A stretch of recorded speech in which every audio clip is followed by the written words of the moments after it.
Hello everyone, practice paper 3 का solution discuss करते हैं। इसका क्वेश्चन पेपर नीचे डिस्क्रिप्शन बॉक्स में लिंक शेयर किया गया है, वहाँ से देख सकते हो, प्रिंट आउट निकाल सकते हो। बिसाइड्स दैट जो इसका हमने वीडियो शेयर किया था उसका भी लिंक नीचे डिस्क्रिप्शन बॉक्स में दे दिया है। सीबीएसई का जो सैम्पल पेपर जो पहले डिस्कस किया था उसका लिंक शेयर कर दिया है। प्रैक्टिस पेपर 1 का लिंक नीचे शेयर किया हुआ है, वहाँ से आप देख सकते हो डिस्क्रिप्शन बॉक्स में से, और अच्छे से प्रैक्टिस कर सकते हो ताकि एग्जाम में ज़्यादा प्रॉब्लम ना आए। शुरू करते हैं मार्किंग स्कीम से। सबसे पहले मार्क्स एलोकेशन देखते हैं, पहले भी डिस्कस किया था।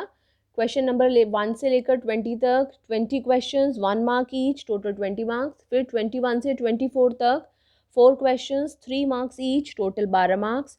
25 से 30 6 questions 4 marks each, 24 marks. And then 31 to 34 4 questions 6 marks each, total 24, and the grand total comes out to 80। कितने क्वेश्चंस आएंगे? 34 क्वेश्चंस, 80 नंबर का पेपर आएगा। ओके, क्वेश्चन नंबर 1 से शुरू करते हैं।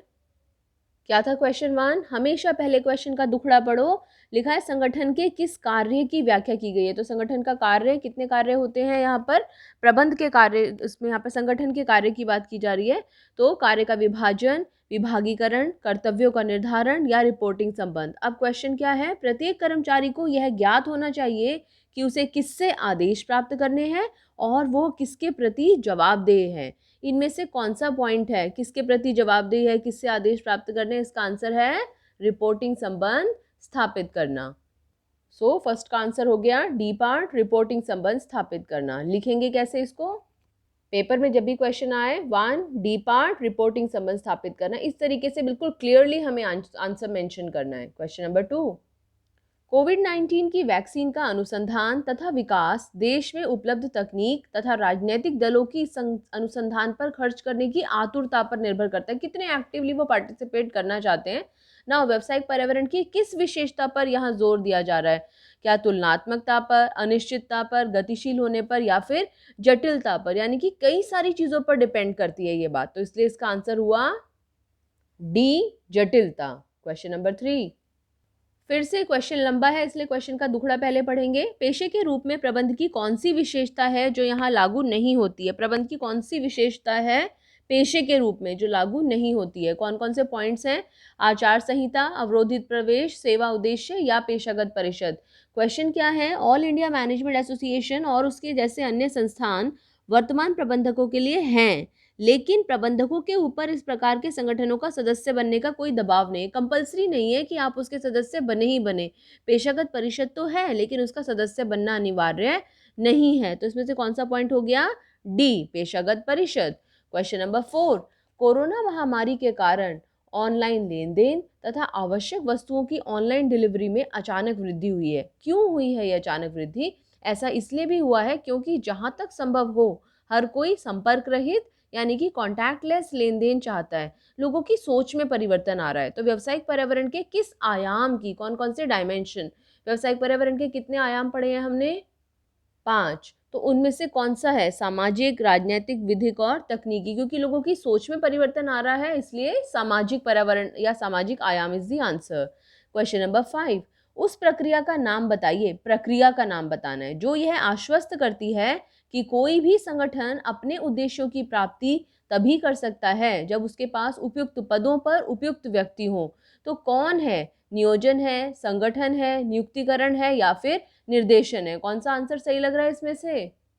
बिल्कुल सही जवाब, नियुक्तिकरण। 6 क्वेश्चन, ज्योत्सना एक होनहार उद्यमी है जो डिजाइनर साड़ियों के उत्पादन से जुड़ी है। वह सदैव अंतर्राष्ट्रीय हलचलों, समाचारों और सामयिक सूचनाओं पर नजर रखती है। इसी कारण जनवरी 2020 में उसे पहले से ही आभास था कि संपूर्ण विश्व कोविड-19 की चपेट में आने वाला है। इसीलिए उसने पहले से ही कच्चा माल और अन्य आगतों का प्रबंध कर लिया था। ऐसा उसने इसलिए किया क्योंकि उसे पहले से ही यह चेतावनी मिल गई थी कि सरकार भविष्य में ऐसा ठोस कदम उठाने वाली है। यहाँ व्यावसायिक पर्यावरण की कौन सी विशेषता उजागर होती है जिसके कारण ज्योत्सना एडवांस में ही कच्चे माल का प्रबंध कर पाई? तो व्यावसायिक पर्यावरण की विशेषता बतानी कौन सी है? अवसरों की पहचान करने में, उपयोगी संसाधनों का दोहन करने में, खतरों की पहचान करने में या निष्पादन में सुधार। कौन सा पॉइंट लगता है इनमें से? डेफिनेटली सी पार्ट, खतरों की पहचान में सहायक और समय से पहले चेतावनी में सहायक। 7th क्वेश्चन, इसमें से क्या विधिक पर्यावरण का घटक है पर ध्यान देना है। विधिक पर्यावरण का घटक है, विधिक मतलब कानूनी, कानून से संबंधित। आयात निर्यात की मात्रा, देश में साक्षरता दर, न्यायालयों के फैसले। आपको याद है हमने जब डिस्कस किया था विधिक पर्यावरण, हमने कहा था फैसले, आदेश, तो इनमें से कौन सा पॉइंट हुआ?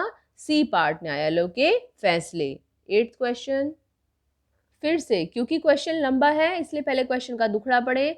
उपरोक्त पैरा में समन्वय की किस विशेषता पर जोर दिया गया है? समन्वय की कौन सी विशेषता है जिस पर जोर दिया गया है? अगर हमें समन्वय की विशेषताएं पता है तभी हम वो देख सकते हैं, नहीं पता हो तो मैंने डिस्क्रिप्शन बॉक्स में इस रिलेटेड जो वीडियो हमने पहले भी डिस्कस की थी वो शेयर करी हुई है, पहले उसको देख लो फिर अपना आंसर देख लो। सामूहिक कार्यों में एकात्मकता लाता है, कार्यवाही में एकता लाता है, क्या ये सभी प्रबंधकों का दायित्व है? यह सोचा समझा कार्य है। क्वेश्चन पढ़ते हैं। एक कंपनी अपनी फैक्ट्री में नई मशीनें लगाना चाहती है। उच्च स्तर को इस क्रय के संदर्भ में नीति बनानी होगी। उच्च स्तर तो नीति बनाएगा और उसे मध्य स्तर उससे जोड़ेगा, जो उच्च स्तर की योजनाओं की व्याख्या करेगा। यही नहीं, अंत में परिचालन स्तरीय प्रबंधक वो सीधे कर्मचारियों की गतिविधियों को समन्वित करेंगे। तो उच्च स्तर भी है, मध्य स्तर भी है, परिचालन स्तर भी है। कौन सा आंसर हुआ? कि समन्वय जो होता है वो सभी प्रबंधकों का दायित्व होता है। तो C is the answer. 9th question, बहुराष्ट्रीय कंपनी के प्रबंधक पुनीत को यह पहले से ही ज्ञात है कि उनके कार्य निष्पादन के क्या मानक है। उन्हें पहले से ही पता है कि किन मानदंडों पर उनका निष्पादन उनकी जांच की जाएगी, जिसके आधार पर उनकी समीक्षा होगी और उन्हें प्रोत्साहन दिया जाएगा। नियंत्रण का कौन सा महत्व यहाँ दर्शाया गया है? अगर मुझे पहले से ही पता है कि मेरे काम के निष्पादन होने वाला है, मेरे काम की समीक्षा होने वाली है और किस आधार पर होने वाली है, तो कौन सा महत्व है? कर्मचारियों की अभिप्रेरणा में सुधार होता है, क्या आदेश और अनुशासन की सुनिश्चितता होती है, या फिर संसाधनों का फलोत्पादक उपयोग होता है, या कार्य में समन्वय की सुविधा होती है? तो which is the correct answer? Definitely A part, कर्मचारियों की अभिप्रेरणा में सुधार। 10वां क्वेश्चन क्या कहता है? 10th क्वेश्चन, नियंत्रक द्वारा उन बिंदुओं पर ध्यान केंद्रित करना चाहिए जो अति जटिल हैं और संगठन की प्रगति में बाधक हैं। कौन है इसमें से? विचलन विश्लेषण, संकट बिंदु नियंत्रण, अपवाद द्वारा प्रबंध, सुधारात्मक कार्यवाही। याद करो हमने क्या पढ़ा था, नोट्स याद आए? नियंत्रक को केवल उन्हीं बिंदुओं पर ध्यान केंद्रित करना चाहिए जो अधिक जटिल हो और संगठन की प्रगति में बाधक हो, यही डिस्कस किया था हमने। तो ये क्या है हमारा इसका आंसर? संकट बिंदु नियंत्रण। जैसे हमने यहाँ पर कहा था कि अगर मजदूरी व्यय में 5% वृद्धि हो रही है, डाक व्यय में 15% वृद्धि हो रही है, संकट का सूचक, हर क्रिया की निगरानी रखना संभव नहीं था, सरल नहीं था, सस्ता नहीं था, याद आया? तो व्हाट इज द आंसर? संकट बिंदु नियंत्रण। 11th क्वेश्चन, डैश एक ऐसी रचना है जिसके अंतर्गत प्रबंधकीय और संचालन संबंधी कार्यों का निष्पादन किया जाता है। क्या रचना है? संगठन ढांचा एक ऐसी रचना है। क्वेश्चन नंबर 12, विपणन एक सामाजिक प्रक्रिया है। क्वेश्चन नंबर 13, उससे पहले क्वेश्चन नंबर 12 का और part, PG India limited electronic उत्पादों के क्षेत्र में एक अग्रणी उत्पादक है। यहाँ कंपनी एलईडी टीवी के क्षेत्र में 32 इंच से 65 इंच की स्क्रीन के टीवी सेट्स बाजार में लाई है। ये TV set smart, non smart, HD, full HD श्रेणियों में अलग अलग मूल्यों पर उपलब्ध हैं। अतः पीजीआई लिमिटेड भावी निवेशक यानी कि भविष्य में जो और इन्वेस्टर्स आने वाले हैं उनकी आवश्यकताओं और प्राथमिकताओं को पूरा करने का भरसक प्रयास कर रही है। तो विपणन की किस विशेषता की यहाँ चर्चा की गई है? कौन सी विशेषता है विपणन की? ग्राहक योग्य मूल्य इकट्ठा करना, उनकी अपेक्षाओं और आवश्यकताओं को मीट करना, विनिमय पद्धति या बाजार प्रस्ताव। क्या है इसका आंसर? डी, बाजार प्रस्ताव। नाउ क्वेश्चन नंबर 13 से 16 के उत्तर देने के लिए हमें गद्यांश पढ़ना है। क्वेश्चन क्या है? भारत में 5G टेलीकॉम सेवाओं में प्रवेश के लिए अरुण लिमिटेड प्राथमिक बाजार से 5,000 करोड़ रुपए एकत्रित करना चाहती है। इसके लिए प्रख्यात वित्तीय विशेषज्ञ धनपत राय लिमिटेड प्राइवेट लिमिटेड से संपर्क किया गया। धनपत राय प्राइवेट लिमिटेड ने सुझाव दिया कि 30% वर्तमान अंशधारकों को जारी किया जाएगा। वर्तमान अंशधारकों को जारी करना क्या कहलाता है? अधिकार निर्गमन। क्या कहलाता है? अधिकार निर्गमन। नोट कर लो, 30% किसको देना है? अधिकार निर्गमन। नेक्स्ट, कंपनी पहले से भी ऐसा करती आई है। फिर 2000 करोड़ के लिए निर्गमन गृह का सहारा लिया जा रहा है। निर्गमन गृह का सहारा, मध्यस्थों का सहारा लिया जा रहा है। विक्रय के लिए प्रस्ताव। क्या होता है जब मध्यस्थों का सहारा लेते हैं, अभिगोपकों का सहारा लेते हैं, तो विक्रय के लिए प्रस्ताव। नोट कर लो यहाँ पर, जिन्होंने एक निश्चित दर पर अंशों को खरीदने का वचन दिया और खरीद भी लिया। फिर 1500 करोड़ के लिए कुछ निजी चुनिंदा व्यक्तियों को चुना गया। कुछ लोगों को चुनना, निजी विनियोग क्या कहलाता है ये? निजी विनियोग, जिन्होंने तीव्रता से वित्त इकट्ठा करने में कंपनी की सहायता की। निदेशक मंडल द्वारा इस सुझाव को स्वीकार कर लिया गया। अब देखो क्वेश्चन के आंसर्स देना कितने आसान है। 30% अंश जारी करने के लिए कौन सी फ्लोटेशन विधि का प्रयोग? हमने फ्लोटेशन विधि डिस्कस की थी, याद है? अधिकार निर्गमन। 14th में 2000 करोड़ की पूंजी एकत्रित करने के लिए कौन सी विधि का इस्तेमाल किया गया है? विक्रय के लिए प्रस्ताव। और 1500 करोड़ के लिए चुनिंदा संस्थानों को चुना गया। बताओ कौन सी फ्लोटेशन विधि? अभी अभी हमने बताया, निजी विनियोग। इस पैराग्राफ का आखिरी क्वेश्चन, 1500 करोड़ निजी संस्थानों व्यक्तियों से एकत्रित करने से बहुत लाभ हुआ है। यह पूंजी एकत्रण का तीव्र स्रोत है। निजी विनियोग जो है उससे जल्दी से जल्दी पैसा इकट्ठा हो जाता है। एक और फायदा बताना है, कागज रहित है, कम कानूनी कार्यवाही है, ज्यादा प्रीमियम प्राप्त होता है, ऐसा कुछ भी नहीं है। इसका आंसर है डी, खर्च संबंधी समस्याओं को बचाता है, कुछ ज्यादा खर्चा नहीं होता है इसको इशू करने में। नाउ 17 से 20 के आंसर देने के लिए फिर से हमें केस स्टडी को पढ़ना है। ध्यान से सुनते हैं, क्या है हमारी केस स्टडी। तरुण जो कि खारी बावली में मसालों का एक प्रसिद्ध व्यापारी है, दिल्ली में खारी बावली एक जगह है जहाँ पर मसाले बेचे खरीदे जाते हैं, उसने मसालों का एक ऐसा मिश्रण तैयार किया जिसका प्रयोग न सिर्फ सब्जी मसाले की तरह किया जा सकता है बल्कि स्वास्थ्यवर्धक पेय बनाने के लिए भी किया जा सकता है। पानी में घोल के भी हम उसको पी सकते हैं मसाले की तरह। इस मसाले का नाम वाओ मसाले रखा गया है, नाम रख दिया उसका। इसका कोई डुप्लीकेट ना बना सके इसके लिए तरुण ने इसके नाम को पंजीकृत करा दिया। बेटा जब हम नाम को पंजीकृत करा लेते हैं तो क्या हो जाता है? वो हमारा ट्रेडमार्क। क्या हो जाता है? ट्रेडमार्क। कोरोना महामारी के इस काल में यह मसाला हॉट केक की तरह तेजी से बिक रहा है। इस अवसर का लाभ उठाने के लिए तरुण ने बढ़ती हुई मांग को देखते हुए इसके मूल्यों में वृद्धि कर दी। उसने प्राइसेस बढ़ा दिए इसके लाभ उठाने के लिए। उसे आभास था कि बढ़ी हुई कीमतों के कारण ग्राहक अधिक मात्रा वाले पैकेट्स नहीं खरीदेंगे, इसलिए तरुण ने 100 ग्राम से लेकर 1 किलो के बीच में अलग अलग पैकेट्स बनाए। अलग अलग पैकेट्स बनाना, पैकेजिंग। उसके उत्पाद की मांग बढ़ती गई, इसलिए उसने प्रत्यक्ष विक्रय के स्थान पर प्रत्यक्ष जीरो चैनल बोलते हैं जिसमें कि उत्पादक और उपभोक्ता के बीच में एक भी मध्यस्थ नहीं होता, एक भी मीडिएटर नहीं होता, तो उसके स्थान पर उसने मध्यस्थों और एजेंटों का सहारा लेना शुरू कर दिया। मध्यस्थों का सहारा लिया, एजेंटों का सहारा लिया। उसमें क्या किया? थोक व्यापारी, फुटकर व्यापारी और अंत में ग्राहकों तक पहुंचने के लिए एजेंटों का भी सहारा लिया उसने। इसका कोई डुप्लीकेट ना बना सके इसके लिए विपणन से संबंधित क्या निर्णय लिया गया? डुप्लीकेट ना बना सके इसलिए ट्रेडमार्क, क्योंकि उसको पंजीकृत करा लिया। 18th क्वेश्चन, अलग अलग वजन में उत्पादों को पैक करने के लिए तरुण के द्वारा कौन से विपणन संबंधी निर्णय लिया गया? पैक करने के लिए पैकेजिंग। 19th क्वेश्चन, उत्पाद की संपूर्ण देश में बिक्री के लिए विपणन संबंधी क्या निर्णय लिया गया? ये है इसका आंसर भौतिक वितरण, क्योंकि बिक्री वितरण करने के लिए, डिस्ट्रीब्यूट करने के लिए भौतिक वितरण, स्थान मिश्र।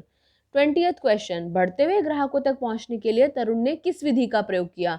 मैंने पहले भी बताया था, ये वाला जो क्वेश्चन है एक्चुअली हमारे सिलेबस में भौतिक वितरण का बहुत छोटा पोर्शन है इस साल, लेकिन फिर भी यदि हम समझना चाहें तो जब उपभोक्ता और उत्पादक के बीच में एजेंट, थोक विक्रेता और फुटकर विक्रेता 3 लोग होते हैं तो यह 3 स्तरीय प्रणाली कहलाती है। क्या कहलाती है?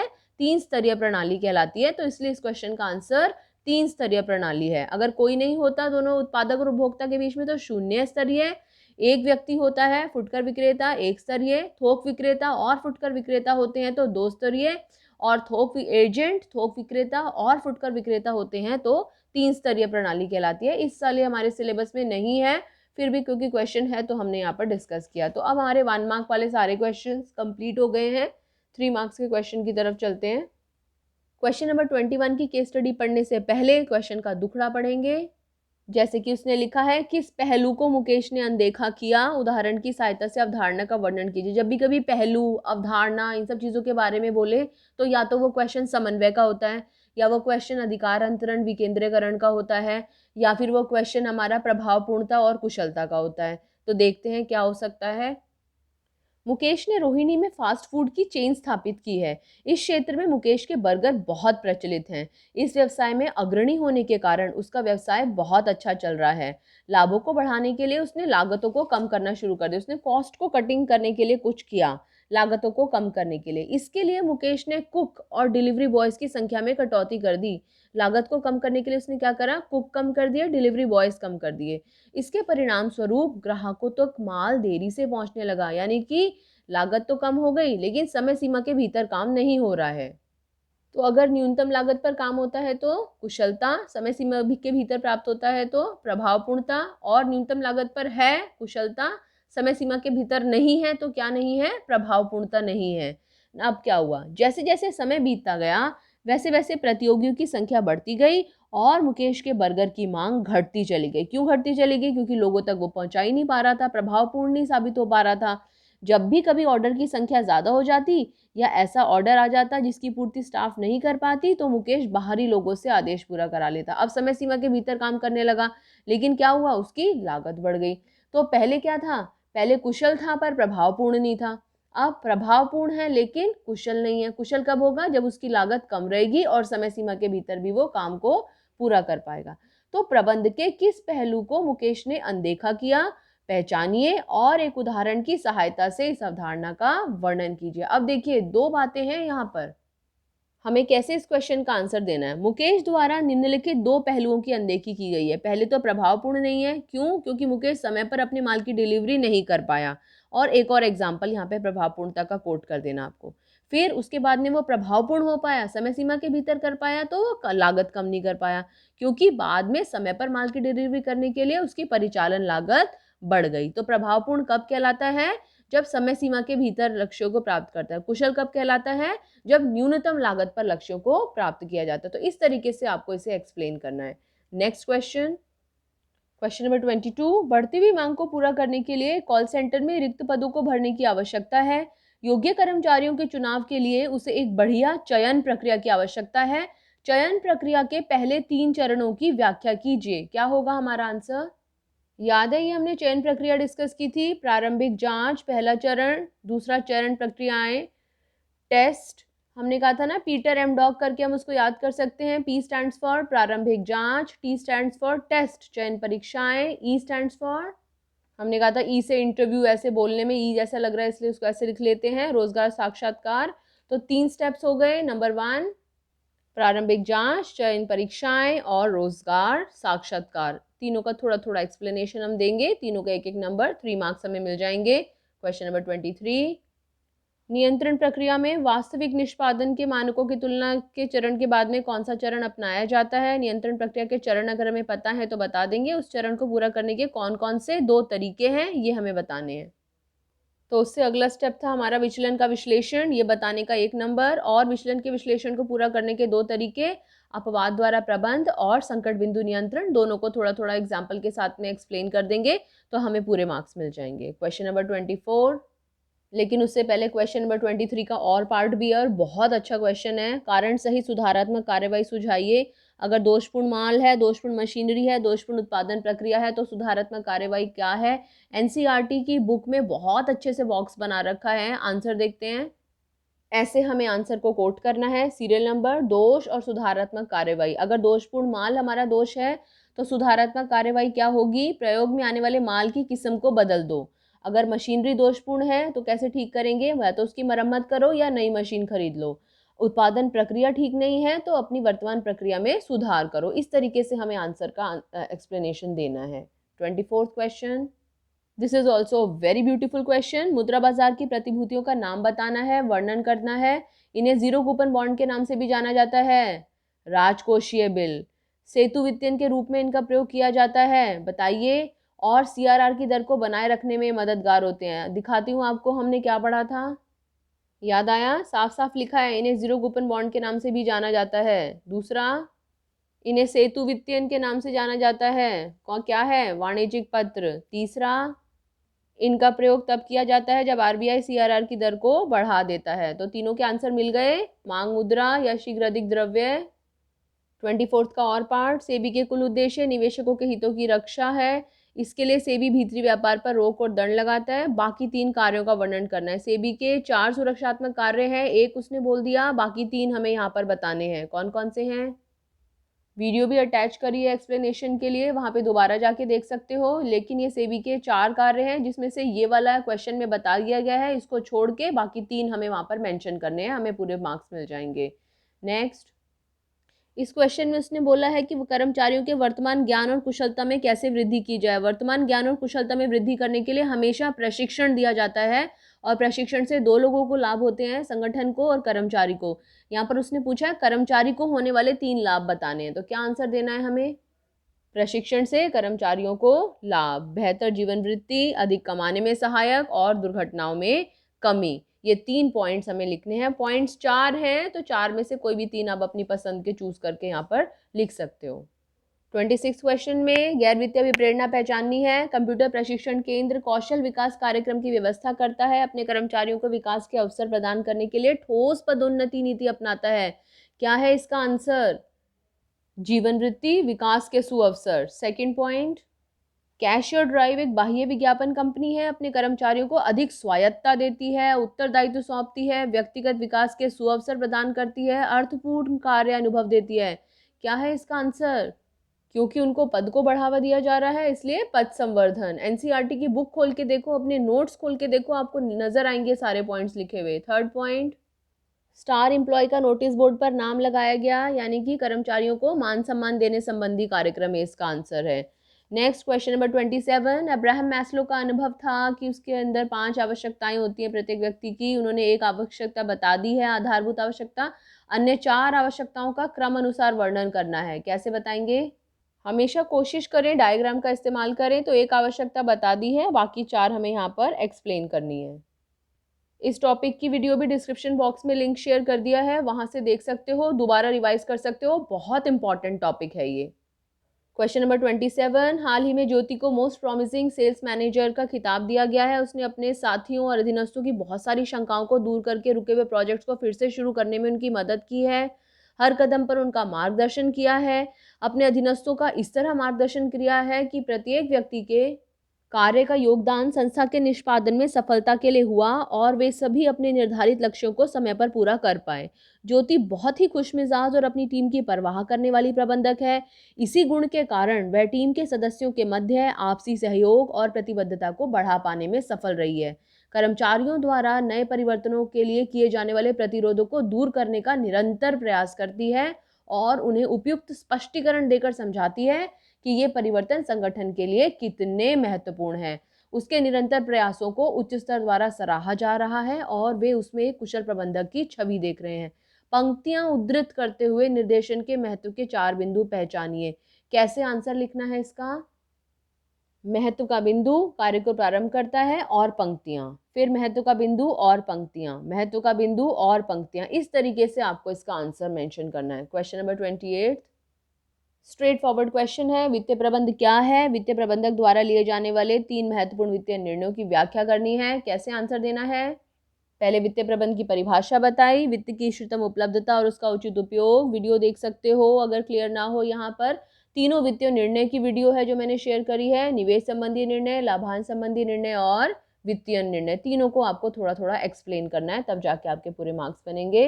नेक्स्ट, बहुत अच्छा क्वेश्चन है। महेश ट्रांसपोर्ट व्यवसाय में संलग्न है, जुड़ा हुआ है, मतलब विदेशी फलों जिनको कि एक्सोटिक फ्रूट्स भी कहा जाता है, उनको भारत के एक शहर से दूसरे शहर तक पहुंचाता है। तर्क सहित बताइए कि महेश की कुल कार्यशील पूंजी की आवश्यकता कितनी होगी। कुल कार्यशील पूंजी, अब क्योंकि कोई उत्पादन तो कर नहीं रहा है, किसी उत्पादन क्रिया में संलग्न नहीं है, इसलिए उसकी कुल कार्यशील पूंजी की आवश्यकता कम होगी, ये बताने के लिए 1 नंबर। फिर साथ ही महेश अपने व्यवसाय को बढ़ाना चाहता है।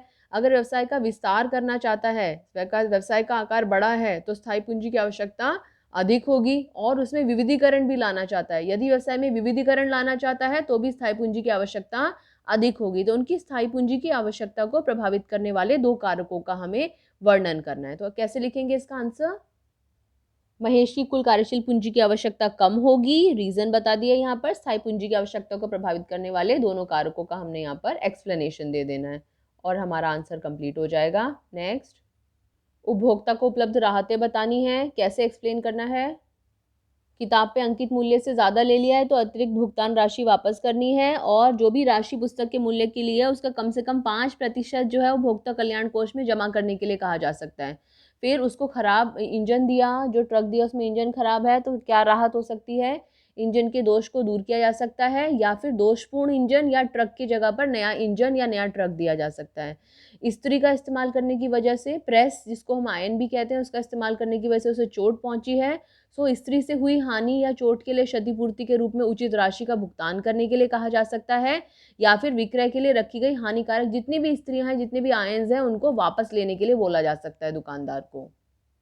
यहाँ पर मैच करना है, थोड़ा थोड़ा एक्सप्लेनेशन देना है। कार्य विभाजन से विशिष्टीकरण, अनुशासन से उल्लंघन करने पे दंड मिलता है, और कर्मचारियों का पारिश्रमिक अगर अच्छा हो तो संगठन में अनुकूल कार्य वातावरण बनता है। इसके बारे में मैच करके एक एक लाइन इनकी एक्सप्लेनेशन में लिख देनी है। क्वेश्चन नंबर 32, नियोजन प्रक्रिया का पहला चरण बताया है, बाकी चरणों की व्याख्या करनी है। स्ट्रेट फॉरवर्ड क्वेश्चन है।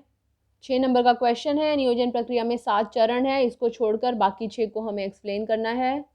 एक्सप्लेनेशन की वीडियो अटैच कर दी है, चाहें तो डिस्क्रिप्शन बॉक्स में से देख सकते हो ये सातों के सातों पॉइंट्स, या फिर नियोजन की सीमाओं वाला क्वेश्चन अटेम्प्ट कर सकते हैं। जब हमने रिवाइज किया था तो ये 6 सीमाएं डिस्कस की थी, ठीक है, इसे देख सकते हैं, वीडियो देख सकते हैं। क्वेश्चन 33 फिर से केस स्टडी बेस्ड क्वेश्चन है। मोस्टली ये विकेंद्रीकरण या अधिकार अंतरण से संबंधित क्वेश्चन होता है।